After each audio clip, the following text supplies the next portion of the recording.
Bonjour et bienvenue sur la Corneille à 3D, c'est Tony et je suis en compagnie des Andales Chabalou Salut la compagnie. et Bob Bernard. Salut.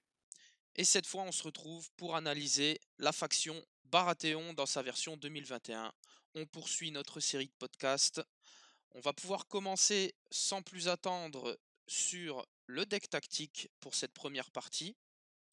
Donc la première carte ça va être Baratheon Justice. Donc cette carte-là, quand une unité amie réussit son test de morale, vous allez pouvoir cibler tous les ennemis qui sont engagés avec et ils deviendront vulnérables. Et si vous contrôlez la zone lettre, vous pourrez vous soigner de 2 blessures.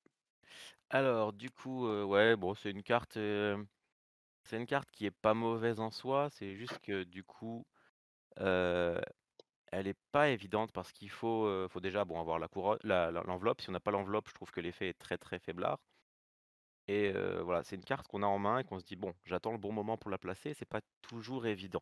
Après en soi, si on a si on a ce qu'il faut, mettre un ou plusieurs vulnérables et soigner 2, c'est pas mal. Mmh. C'est à noter que aussi c'est la seule carte de soin du deck générique. Si je me trompe pas, ça remplace, ah, la Stag Résilience. Resilience, ouais, voilà.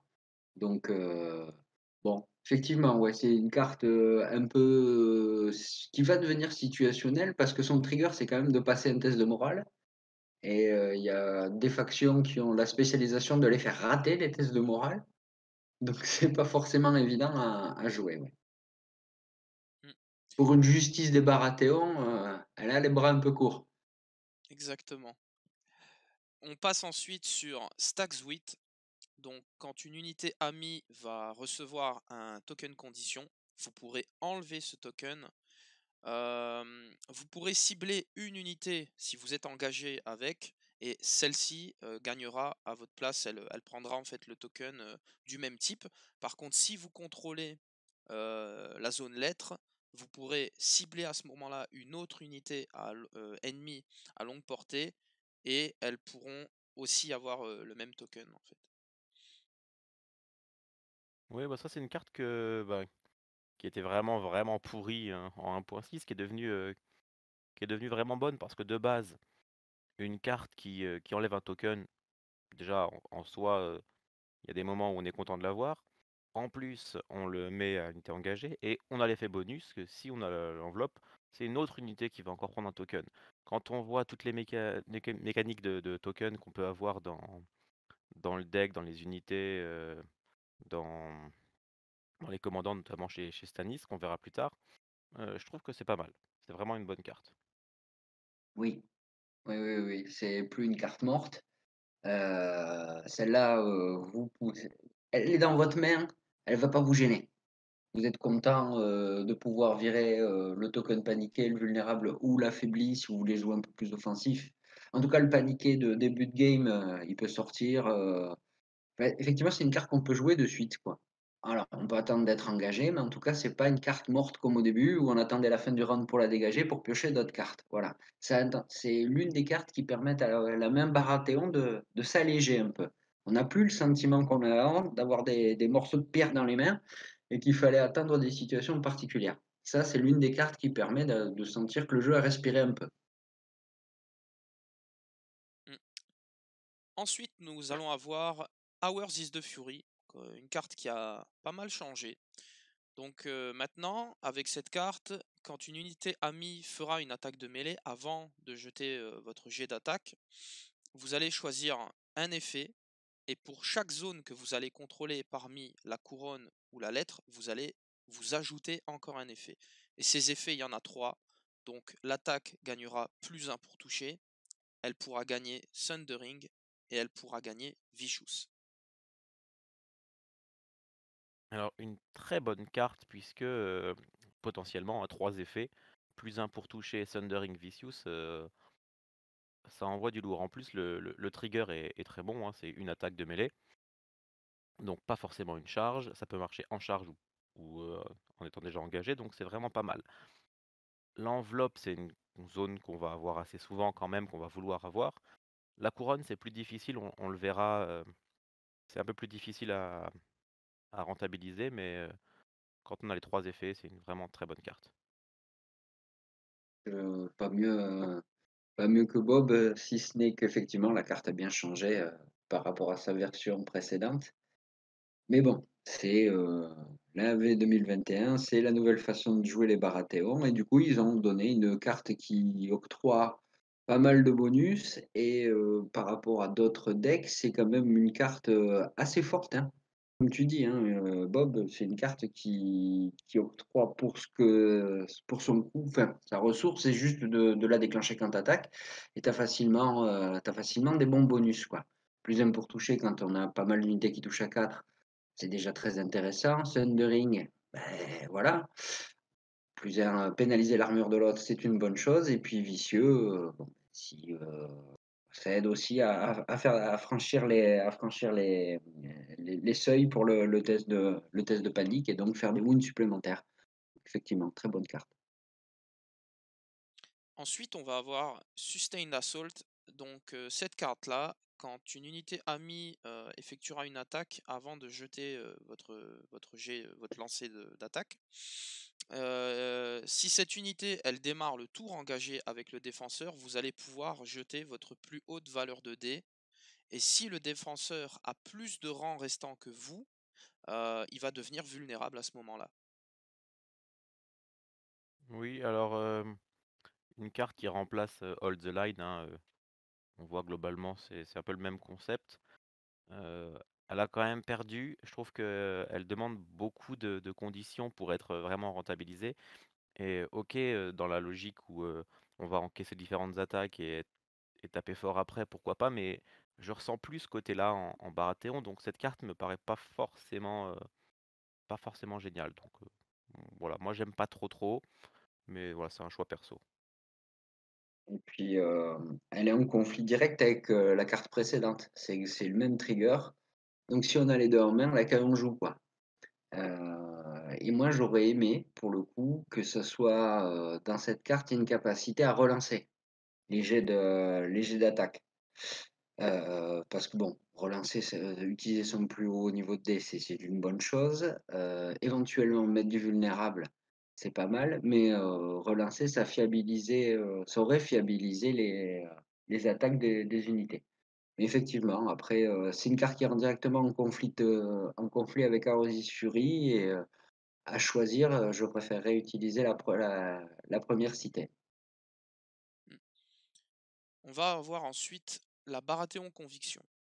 Donc cette carte-là, quand une unité amie passe un test de panique, donc quand elle réussit après avoir été attaquée, vous pourrez attacher cette carte jusqu'à ce qu'elle rate un test de panique.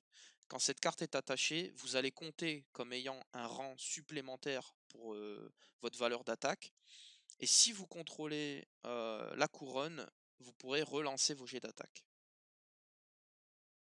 Alors une carte, un peu particulière, heu, le fait qu'elle reste jusqu'à ce qu'on rate un test de panique, ça peut être très bien comme ça peut être vraiment pourri. Alors, on verra les unités plus tard. Il y a quelques unités qui ont un très, très bon moral, donc sur elles, ça sera pas trop gênant.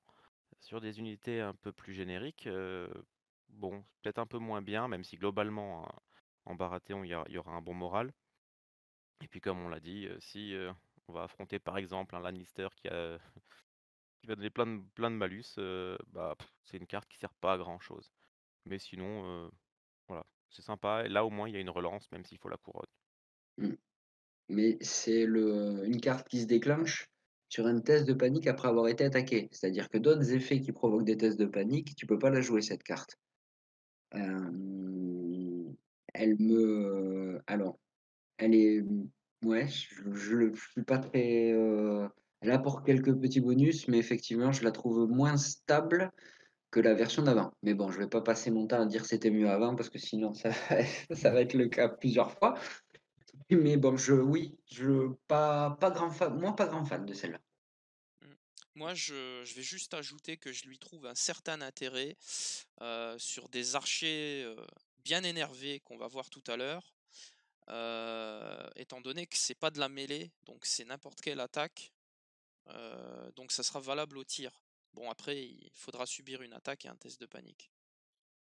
et contrôler la couronne pour rendre un truc efficace, ce qui fait quand même beaucoup de ressources. Ouais, mais c'est vrai que comme tu dis, hein, sur les archers, alors ça pourrait être une bonne carte. On en reparlera, je pense, à ce moment-là. Mm. Oui, ou sur des Bastard Girls. Ça peut aussi être pas mal. Ah, une très bonne unité Baratheon. Eh, pardon.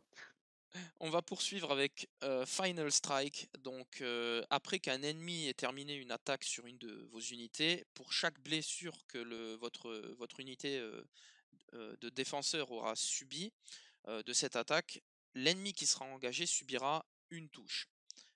Et si vous contrôlez toujours la couronne, il aura un -1 sur ses jets de sauvegarde. Alors ça aussi, c'est une très bonne carte, hein, ça remplace un peu le last stand qu'on pouvait avoir en 1.6. Alors le fonctionnement est différent. Ça va être vraiment, plus on a pris cher sur l'attaque, plus on va faire mal. C'est potentiellement une très bonne carte. Après, c'est vrai qu'on a quand même en Baratheon des unités plutôt solides, donc pas forcément évident de faire beaucoup, beaucoup de dégâts, mais il y en a quand même et puis comme on vient de le dire, hein, avec les Bastard Girls par exemple, ça peut aussi faire très, très mal. Mmh. Et il y a aussi un petit effet qui se coule, puisqu'il parle d'un ennemi qui fait une attaque et donc on fait des dommages à l'unité engagée, mais imaginons on se fait tirer dessus au corps à corps par, une unité de tir, on engage avec une autre unité, c'est l'unité avec laquelle on est engagé qui prend les taquets, puisque ça marche aussi sur un tir ennemi. Oui, oui, Oui, tout tout à à fait, fait. hein. C'est une Voilà, attaque, c'est pas précisé, donc c'est ouais. ça. Donc ça peut c'est situationnel, je reconnais, mais ça peut aussi servir un peu de, ça peut servir de petite punition, et puis contre des dragons, ça doit être sympa. Aussi. Après Voilà, ce qui est très bien, c'est le trigger, hein. Il suffit juste de subir une attaque.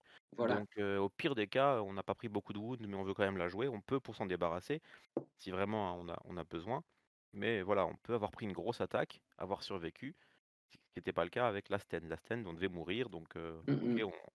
on n'avait pas trop envie de la garder en main parce qu'on se dit: «Bon, bah, si je la garde pour la jouer, c'est que je suis mort» et voilà, là, au moins, on n'a plus ce problème. C'est vrai que cette carte-là, elle peut être quand même vachement impactante, hein, parce que elle va prendre en compte aussi les dégâts qui ont été faits à la panique. Donc, Exact. comme disait Chabalou, un dragon qui va venir, qui va nous faire les 6 blessures, qui va peut-être en rajouter 3 derrière si on n'a vraiment pas de chance qu'on en prenne 9. Là, on les retourne sur le dragon avec un peu avec un peu d'assemblage, on aura la couronne. Et si jamais, par miracle, il y a un vulnérable sur le dragon, bah là, ça va être l'arroseur arrosé, quoi. Ça va créer des situations particulières, hein, pour les deux Bah, joueurs. en proba, 9 hits, si on est le cas sur 9 hits à 5 plus vulnérable, le dragon meurt. Ouais. Donc, C'est calme. et puis c'est une carte, donc la mère des dragons, elle pourra pas protéger ça, parce que ce sera pas une attaque, hein, donc ouais. Je pense que cette carte-là, elle a un potentiel, surtout contre les unités qui auront pas 12 points de vie comme les plateaux classiques. Voilà, c'est ça. Même un loup qui t'attaque de dos, qui te fait très mal, il va pas aimer la riposte, hein. Clairement. Je l'ai subi, donc ouais, je confirme. Et du coup, on passe sur la dernière carte, House of Duty. Donc celle-ci, au début de n'importe quel tour, vous pourrez cibler une unité combattante amie et lui attacher cette carte jusqu'à la fin de la partie. Et quand une unité amie d'infanterie ou de cavalerie sera détruite, vous pourrez placer un token ordre sur cette carte. Et quand il y aura un token, elle va gagner moins une blessure lorsqu'elle ratera des tests de panique. Et si vous contrôlez la couronne, à chaque fois que vous ferez une attaque, le défenseur, donc votre ennemi, prendra un condition token. Ouais, moi déjà de base, je suis pas trop fan de ces cartes-là, quelle que soit la faction. Là, l'effet de base, moins une wound sur les panic tests, bah, c'est très situationnel, donc quand tu l'as de base, génial. Il faut avoir la couronne pour qu'elle soit vraiment intéressante, parce que là, mettre un condition token à chaque fois, c'est chouette, mais il faut la couronne et la couronne, c'est pas évident. Mmh. J'approuve ce que vient de dire Bob. Je mets juste une petite, ouverture sur le côté situationnel. Il y a une faction notamment dominée par une femme en rouge avec des cheveux rouges où cette carte sera bien utile. Si jamais tu perds une unité, parce que tu as un peu trop appuyé sur la pompe à fioul, qu'elle est fragile, que tu l'as envoyée au combat, il y en a une autre qui pourra en bénéficier et puis les tests de panique, on va voir que, il y en a quelques-uns par-ci par-là. Ah oui, oui, hein, tu content de l'avoir dans certains cas, Oui, mais pas toujours. c'est exact. Mmh. On en a fini avec le deck. Est-ce que vous avez encore un mot à ajouter sur ce deck, sur votre impression, parce qu'il a quand même beaucoup changé? Et ben, c'est un deck qui au premier abord, il envoie pas du rêve, hein, ça, quand on le lit, on se dit: «Mouais, mouais» et puis, finalement, il est quand même assez agréable à jouer. Puis comme on le verra avec les unités, il va plutôt bien et au final, il se joue bien, quoi. Les cartes, on les garde pas 3 ans en main, on il se recycle bien donc non, c'est pas un mauvais deck. Ouais, je pense que c'est un deck de support, en fait. Les cartes font pas la différence en elles-mêmes, mais elles apportent, alors que dans d'autres factions, il y a des cartes qui sont, vraiment décisives. Là, mis à part Final Strike, et à peut-être, moindre proportion à House of the Fury, quoique c'est vraiment une carte de bonus, c'est vraiment des petites cartes d'appoint, d'appui, pour les unités. Effectivement, c'est plus du tout la même chose. Il y a plus de counter charge, il y a plus d'House is the Fury, mais dans son ancienne version, il y a plus de Last Stand. Donc tout le côté réactif, du Baratheon qui était aussi contré par le fait de l'engager, pas le taper. Là, pour le coup, il y a plus ces cartes-là, donc même si la personne vient, s'engage et tape pas, ben le Baratheon va taper lui, pour le coup. Et avec des petits bonus par-ci par-là. Donc c'est plus, ça enlève un poids dans la main du joueur Baratheon. Ça enlève aussi des atouts, parce qu'il faut pas se mentir, il y avait des atouts assez forts. Mais c'est effectivement plus léger, plus aéré, plus facilement cyclable. Donc quelque part, ça va dans le sens d'un jeu un peu plus, Plus fluide, comment hein. dire? Plus fluide, voilà, merci beaucoup. Eh bien, sur ces paroles, je pense qu'on peut clôturer cette première partie qui était dédiée au deck Baratheon. Je vais juste préciser pour la suite que cette série va, comme les autres, être faite en 4 parties, sauf que pour l'occasion, on va changer un petit peu, c'est-à-dire qu'on va faire la deuxième partie qui sera dédiée à la partie générique Baratheon, la troisième qui sera dédiée à la partie que j'appellerai Tyrell Renly, et la quatrième qui sera dédiée au seul vrai roi, à la partie Baratheon Stannis, bien évidemment. Et, Et Geoffrey Baratheon, le seul vrai roi. et sur ce, moi je vous dis à très vite pour la deuxième partie qui sera dédiée à tout ce qui est générique.